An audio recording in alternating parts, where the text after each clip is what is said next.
As you can tell, I had a lot of fun growing up in the 1970s.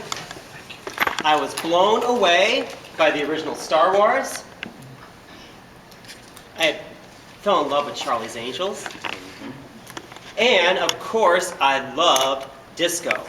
I used to listen to the Saturday Night Fever soundtrack on this record in my parents' basement on this very album. Now today, I still listen to it, but on this little iPod. So in one sense, I haven't changed that much.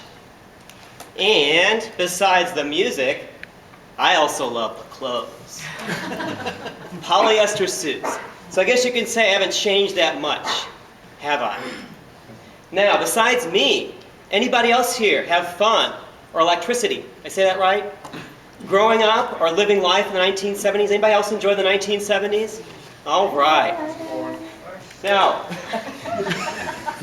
besides me, there was something else that grew up in the 1970s. Any guess what that is?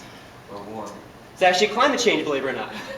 Now, if you talk to science historians, they would tell you that the science of climate change really started with this gentleman, British scientist John Tyndall in 1859, who discovered that carbon dioxide, methane, water vapor, and a few other gases trap heat in the Earth's upper atmosphere.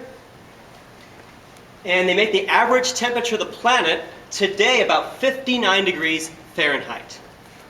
Without that natural greenhouse effect, the temperature of the planet would actually be 0 degrees, and none of us would be able to live here. However, since 1880, we've increased the amount of carbon dioxide on our planet by 40%. We've increased the greenhouse gases, and we've done this by burning fossil fuels, such as coal, oil, and natural gas for energy uses. Now, one of the best ways for me to describe the greenhouse effect is with my niece and nephew. My niece Rachel and my nephew Andrew. It's because the greenhouse effect is kind of like wearing a Snuggie or a blanket or a sweater. You wear that sweater to trap heat against your body, and in a sense the greenhouse effect traps heat against the Earth. Today, making that temperature about 59 degrees Fahrenheit. However, since the Industrial Revolution, about 1880, we've increased the carbon dioxide and greenhouse gas at least 40%. So in a sense, it's like throwing an extra blanket over us. And the Earth has responded with a temperature increase since 1880, about 1.5 degrees Fahrenheit.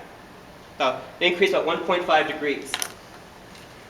And one way to look at it is that using precise global temperature measurements from like sailors and meteorologists since 1880, we've noticed that the planet has basically gone from this, and again, there was no satellites in 1880, but this is what we think the planet looked like, to this here today.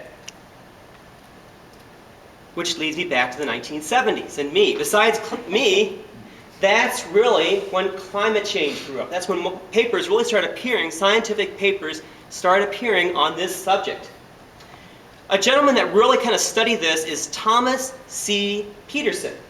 He's a research meteorologist at the National Oceanic and Atmospheric Administration, the National Climate Data Center. And he noticed that between 1965 and 1969, there was about 65 major papers written on this subject.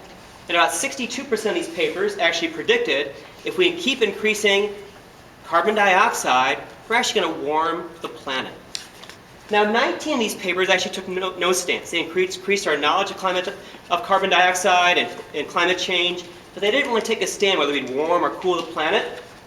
And actually, 7 papers actually predicted if we keep throwing carbon dioxide in the atmosphere, we would either cool our planet or the Earth would naturally slip back into an ice age.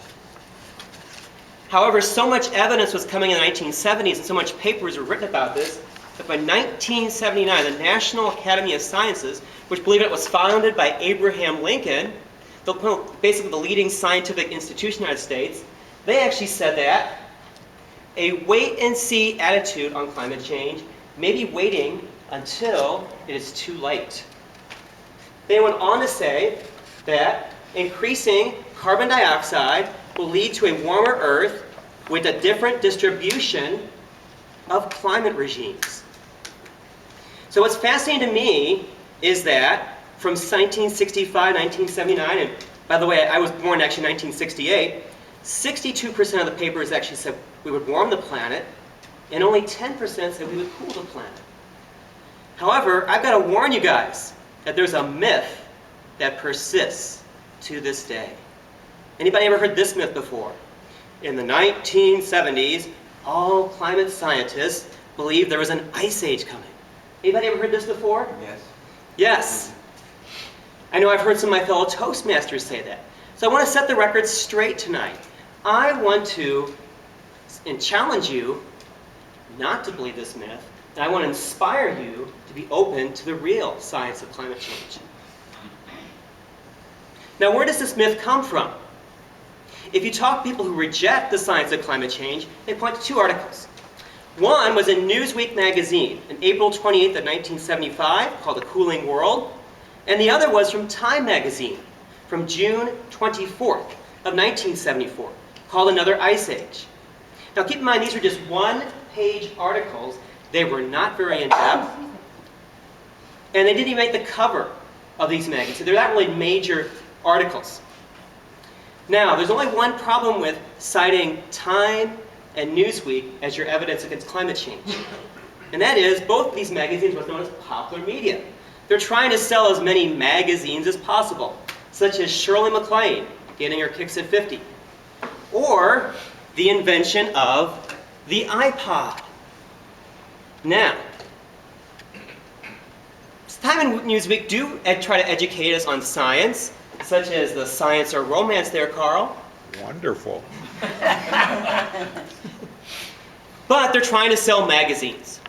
And so, one issue's been on ice cream. Get your licks. And also the royal wedding of the century back in 1981. Cats. Kitty cats. Love them or hate them? Catalogs. Delivering a gala of goods. And cocktails. America's favorite drink. Now this is just from Time magazine. How about Newsweek? Well, in 1978, they had a cover on a fashion diva. The royal family in 2011.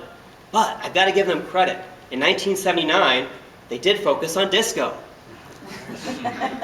Which tells us that disco took over, and in a sense, it never left, did it? Now, to be honest, Time and Newsweek do report on serious subjects, such as the 101 best places in the world to eat. But is this really the best source for climate science when Newsweek is trying to also sell you on The Simpsons? And Time magazine is also trying to sell you on the latest Xbox? Who here thinks that the media sometimes gets it wrong with news stories, especially science stories, and even more climate science stories? Now, where should you go to get your stories on science? Well, where I go is scientific, peer-reviewed journals.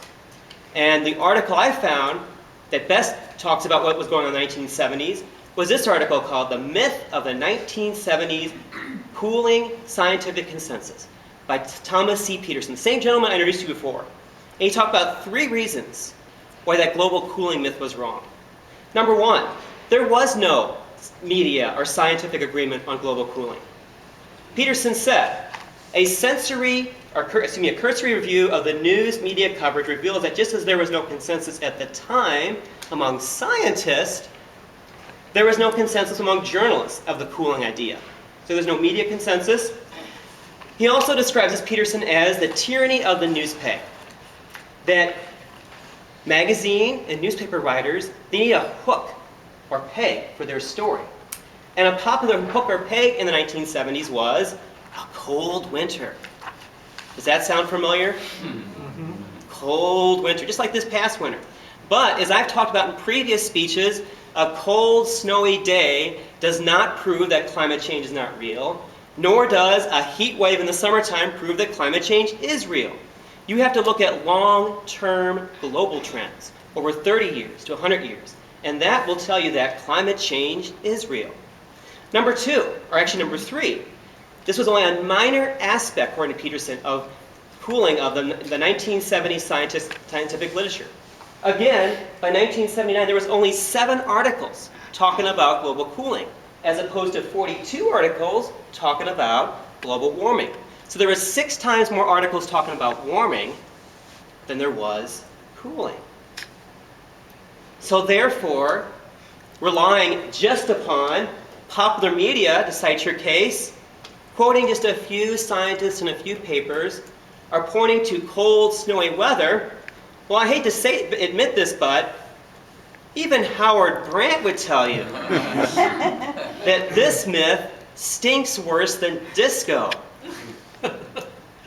So I hope I inspired you tonight to be more open to the real science of climate change. Because going around saying that in the 1970s, all climate scientists said there was an ice age coming, well, that is about as ridiculous as wearing a disco outfit to a serious Toastmasters speech. Mr. Toastmaster.